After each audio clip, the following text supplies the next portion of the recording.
yang selama ini mengacaukan bangsa Indonesia dan seluruh bangsa-bangsa di dunia itu namanya sekularisme. Sekularisme itu satu pandangan, cara ngelihat kehidupan. Sekularisme itu artinya nek urusan negara itu urusan agama. Jadi dipisah iki negara iki agama, itu sekularisme. Jadi nek negara ngurusi pertanian, pertanian ora urusan agama. Ngono ki lho. Negara ngurusi ekonomi, njur akhire ekonomi dudu urusan agama. Negara ngurusi sopan santun dan kebudayaan, akhirnya kebudayaan dan sopan santun ora urusan agama. Agama ming garis sithik ming salat 5 waktu, jumuah ning masjid karo hari raya. Liyane dudu urusan agama. Itu cara pandang yang diajarkan orang barat kepada kita. Itu yang membuat kita bertengkar terus karena ora cetha iki panggonane ning ndi. Itu dasar pertama. Jadi mohon kita malam hari ini aku saiki takon. Aku njaluk siji urusan sing dudu urusan karo Allah. Urusan dengan Allah berarti urusan agama. Aku njaluk siji wae sebutan sing ora urusan karo Allah. Siji apa?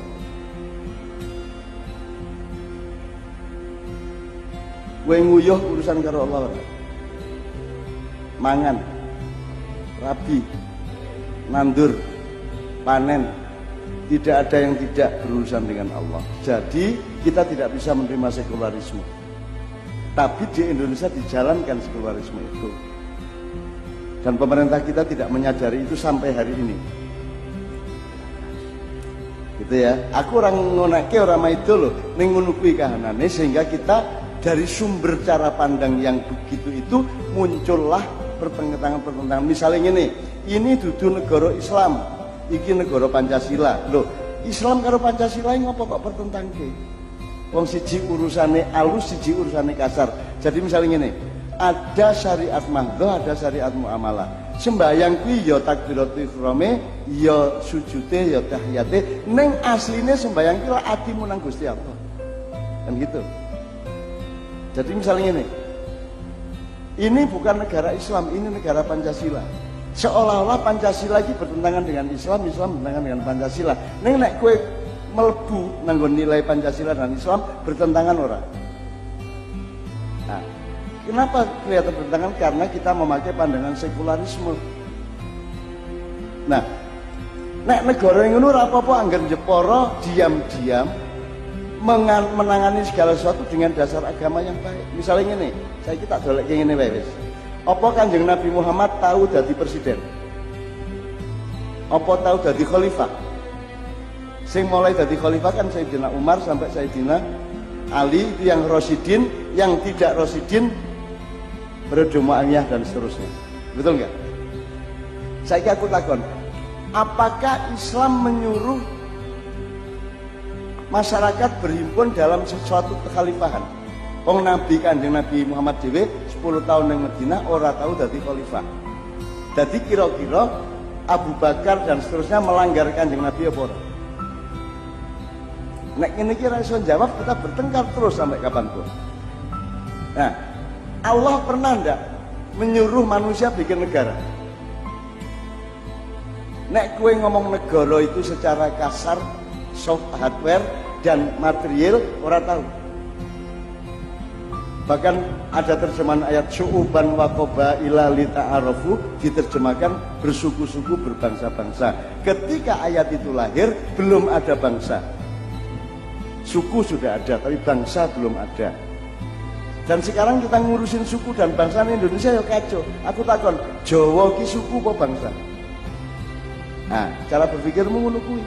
Padahal Jawa itu memenuhi semua syarat untuk menjadi sebuah bangsa. Londo jumlahnya ming sak Jawa Barat, wongnya ming sedikit banget disebut bangsa. Indonesia wongnya semenikai bermacam-macam, bahasane ono 120 piro, budayane ono 2000 piro, disebut satu bangsa, terus bagiannya disebut suku. Jawa bukan suku, Jawa itu bangsa. Melayu bukan suku, Melayu itu bangsa. Madura bukan suku, Madura itu bangsa. Sesungguhnya Indonesia adalah perserikatan bangsa-bangsa. Aslinya. Karena definisinya seperti itu, mereka sendiri yang bikin definisi kok. Bangsa itu kumpulan orang yang punya budaya yang relatif sama, bahasanya sama, akhlaknya relatif sama. Lah wong Jawa iki gede banget, oke banget disebut suku. Jadi kita itu diombang-ambingkan oleh orang barat aslinya yang memang menjajah ke seluruh dunia sejak 5 abad yang lalu sampai sekarang. Oke, itu yang pertama. Ning rasa diomong-ngomongke dalam pidato, Pak. Iki aku main sinau bareng ning desa. Ora usah mlebu medsos, ora usah mlebu ngendi-endi. Sebab kowe iki dimusuhi, kowe iki arep dientekke kowe iki.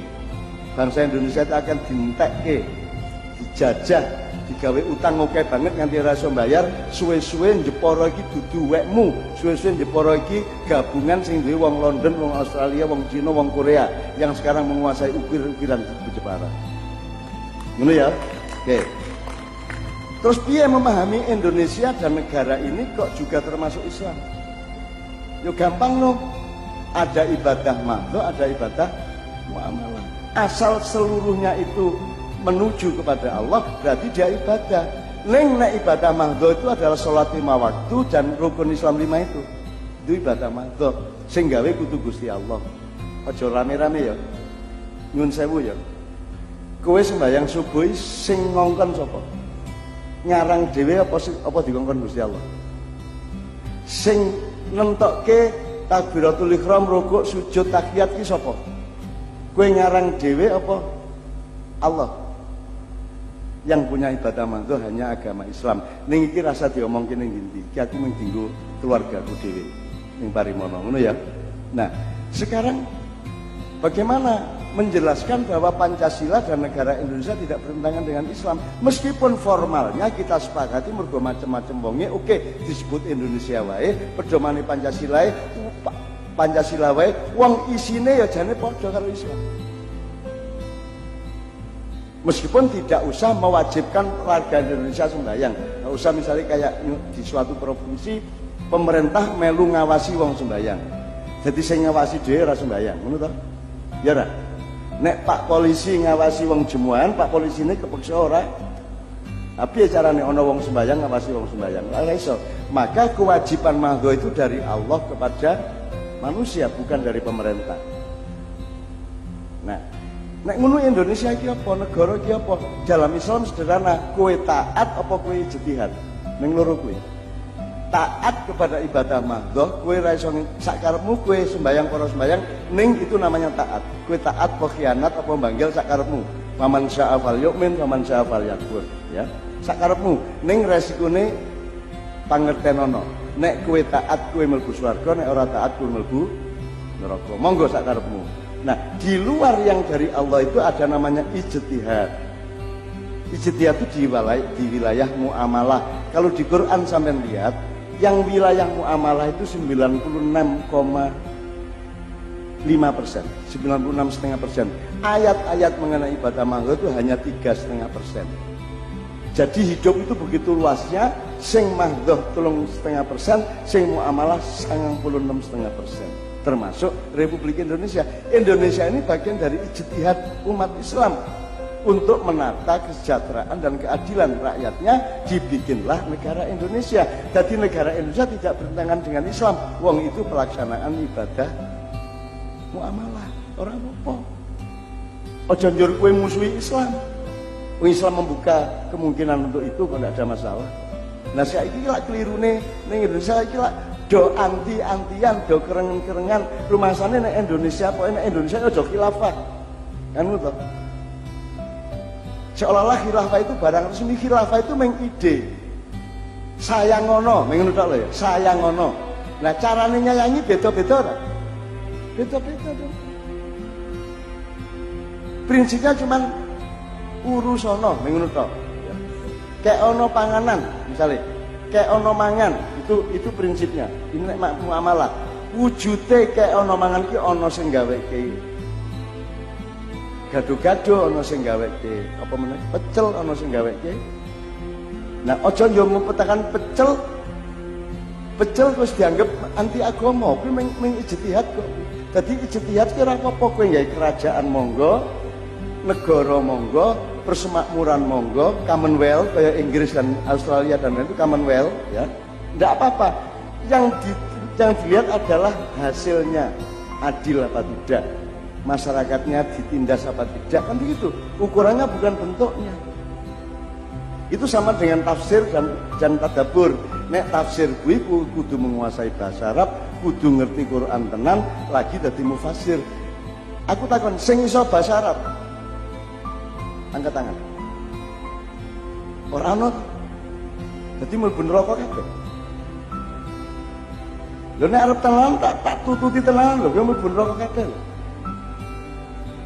Makanya Allah tidak menyuruh menafsirkan Quran. Yang Allah menyuruh adalah mentadabburi Al-Quran. Delokna ayat, ora ono. Perintah tafsir yang ada adalah menggunakan akal. Nek perilakunya atau paketnya adalah tadabbur. Afala yatadabbarunal Qur'ana am fi qulubihim maradun. Jadi yang dikongkoni tadabbur, nek tadabbur ki enteng. Tafsir ya apik ning terikat tadabbur. Ampu kaya ngopo tafsirmu, nek hasil kelakuane elek tetep elek. Tadabbur ki gampang. Kowe ora ngerti bahasa Al-Qur'an ning mergo kowe tresno njur kelakuanmu dadi apik, wis dadi apik. Nah, sekarang ini kan nyung sewu tadabbur itu tidak ada yang ngomongin, baru di maknya diomongin.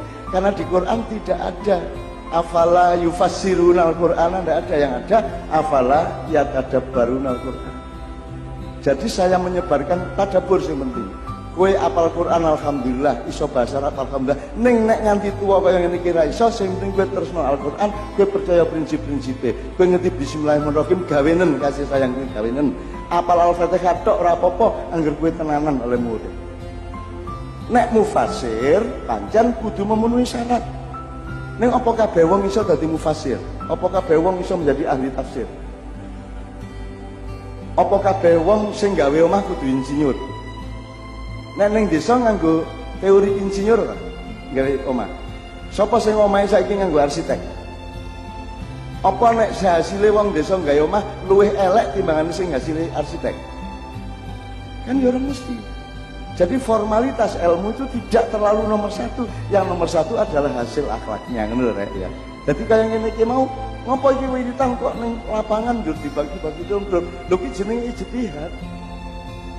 Jarene ngelmu kuwi kelakone kanthi aku. Ilmu amaliyah, amal ilmiah. Nek meng diwuruki cangkem tok, urung karuan dilakoni, kita praktekkan seperti ini. Syukur-syukur malaikat rada gumun, wah kok ana ya wong ning lapangan do cingkrubung wiritan.